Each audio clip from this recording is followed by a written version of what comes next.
Bueno chicos, recién un saludo del Colegio Basili. Y bueno, el día de hoy vamos a continuar hablando de las monarquías europeas. Y hoy día toca hablar de la monarquía española del siglo XVII. Bien, la clase anterior, bueno, habíamos hablado de las monarquías europeas del siglo XVI, ¿no? Bien chicos, iniciemos. Bueno, el siglo XVII va a ser la etapa de los Austria menores, ¿no? Si en el siglo XVI la monarquía española fueron los Austria mayores, que ya los hemos estudiado, para el siglo XVII los que van a gobernar van a ser los Austrias menores, ¿no? Pero gran parte de este siglo, la monarquía española va a entrar en una fase de decadencia, ¿no? Y generará que España pase a dejar de ser una potencia en Europa, ¿no? Y con gran influencia. Bien, por esa razón España durante este siglo va a perder su hegemonía en Europa porque va a tener una política de enfrentamientos constantes contra los holandeses, contra los turcos otomanos y contra los franceses, ¿no? Ese empeño político de querer luchar con otros países va a hacer que España invierta muchos recursos, tanto de sus colonias como de la misma península, ¿no? A estos problemas se va a añadir otras dificultades, como las pestes que van a atacar a España durante este siglo, ¿no? Ahora, durante el siglo XVII, el sistema de gobierno que aún se va a mantener va a ser el absolutismo, ¿no? Todavía se mantiene el sistema de gobierno absolutista. Bien, chicos, pero eh, durante esta etapa, los monarcas que van a gobernar, los Austria mayores que gobernaron España, estos monarcas van a tener una serie de deficiencias, ¿bien? Y lo que va a hacer es que deleguen el poder en los válidos, ¿no? ¿Y quiénes eran estos válidos o a quienes se les denominaba válidos? Pues eran unos gobernantes por delegación real, o sea, los reyes delegaban su trabajo a otras personas, ¿no? Entonces, esas personas se les denominaba válidos, ¿bien? Entonces, chicos, este es el contexto o la situación que estaba pasando España durante el siglo XVII. Ahora, ¿cuáles fueron los reyes Austrias menores que tenemos durante esta etapa del siglo XVII y quiénes fueron sus válidos? O sea, las personas que gobernaron por ellos, ya sea por incapacidad, por ineficiencia o porque simplemente estos reyes no querían o se veían abrumados con todo el trabajo que era gobernar un país, ¿no? Bueno, entre los reyes tenemos a Felipe III, Felipe IV y Carlos II. Felipe III, que delegó su poder de gobierno en los válidos. ¿Quiénes fueron estos válidos? Francisco de Sandoval y Rojas, duque de Lerma, posteriormente delega en otro válido que va a ser Cristóbal Gómez de Sandoval Rojas, duque de Uceda, ¿no? En el caso de Felipe IV, delegará su trabajo a Gaspar de Guzmán, conde duque de Olivares, ¿no? Y Carlos II va a delegar sus funciones en primer lugar, a Berardo Mitrat y posteriormente a Fernando de Valenzuela, ¿no? Que eran los válidos, que eran estas personas a quien el rey escogía para que gobernara por él. Bien. Ahora, chicos, veamos un poco de los principales hechos que se desarrollaron durante el reinado de los Austria menores. Y empecemos con Felipe III. Felipe III asumirá el trono a la muerte de su padre, ¿no? En septiembre de 1598. Va a ocupar el trono de tanto de España como Portugal. Bien, chicos, pero pronto o rápidamente Felipe III se va a ver abrumado por todo el trabajo que conllevaba gobernar un país y delegará todo el poder en un válido, ¿no? Y debido a su insuficiencia como monarca. Bien. Ahora, ¿cuáles fueron las obras que se dieron o se realizaron durante el gobierno de Felipe III? Primero, va a continuar la política de hostilidad contra los turcos otomanos. En 1609 se firma la tregua de los 12 años con los Países Bajos, que ya tenían mucho tiempo peleando España con los Países Bajos. Y mediante esta tregua es que España va a reconocer oficialmente la existencia de Holanda, ¿no? Uno de los Países Bajos. ¿Qué más tenemos? Va a apoyar al emperador Fernando II de Austria en la Guerra de los 30 años. Bien.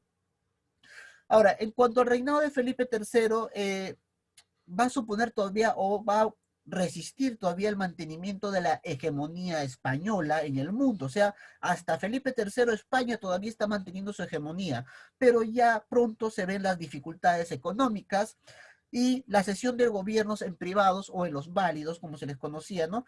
Todo esto ya predecía el declive del imperio español, ¿no? Y finalmente Felipe III va a morir a causa de fiebres, ¿no? De muchas fiebres a la edad de 43 años. Bien, a la muerte de Felipe III, el trono será ocupado por Felipe IV, ¿no? Quien hereda el trono de su padre. ¿Bien? Ahora, Felipe IV hereda el trono cuando él tan solo tenía cumplido los 16 años. En el año 1648 se va a casar con María de Austria, ¿no? De este matrimonio nacerán 12 hijos, pero de los 12 solo sobrevivirán 3 hijos. ¿Quiénes son estos 3 hijos? María Teresa, quien será la futura esposa del rey de Francia, Luis XIV, ¿no? Y cuyo matrimonio, el matrimonio de María Teresa con Luis XIV, va a generar el acceso de la dinastía Borbón a la corona española. Pero eso ya lo vamos a ver posteriormente, ¿no? Luego tenemos a Margarita Teresa y a su otro hijo o el hijo varón, el futuro Carlos II. Bien, ¿qué obra se dio durante el gobierno de Felipe IV? Primero tenemos que Felipe IV va a afrontar una gran recesión económica, tenía problemas económicos muy fuertes, ¿no? Y esto se demuestra en las 4 bancarrotas de la Real Hacienda. Real Hacienda es como decir del Ministerio de Economía actual, ¿no? Entonces la Real Hacienda se declaró en bancarrota durante 4 años, 1627, 1647, 1656 y 1662. O sea, habían grandes problemas económicos, ¿no? ¿Por qué razón se daba esto? Por los elevados costos que financiaba la política exterior, esa política de estar enfrentándose a otros países constantemente. Ahora, también participó en la Guerra de los 30 años, apoyando a los Habsburgo de austriacos, ¿bien?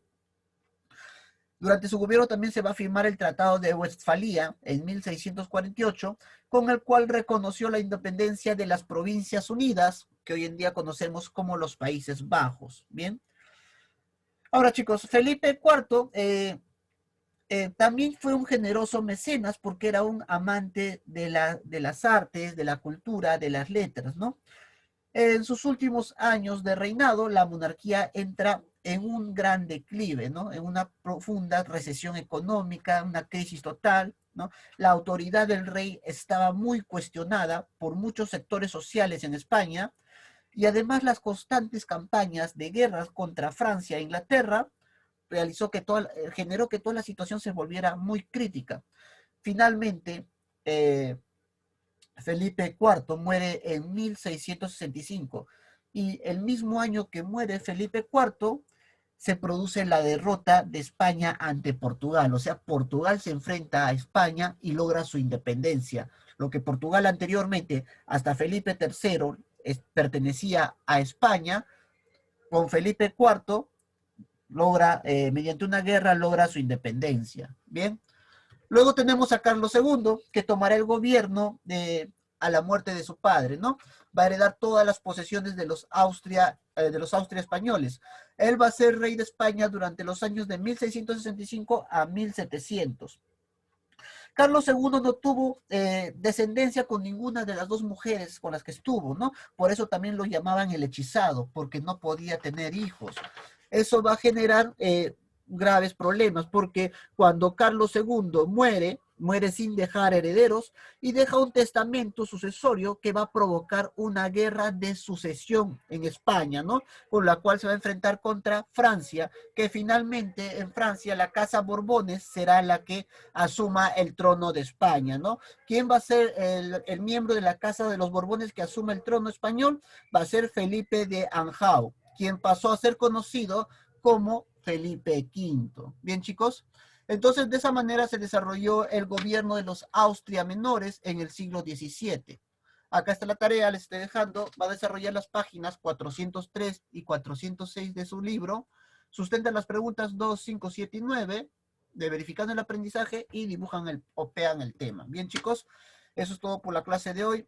¿no? Hasta la siguiente clase. Todas las dudas serán resueltas en las asesorías. Bien, chicos, hasta la siguiente.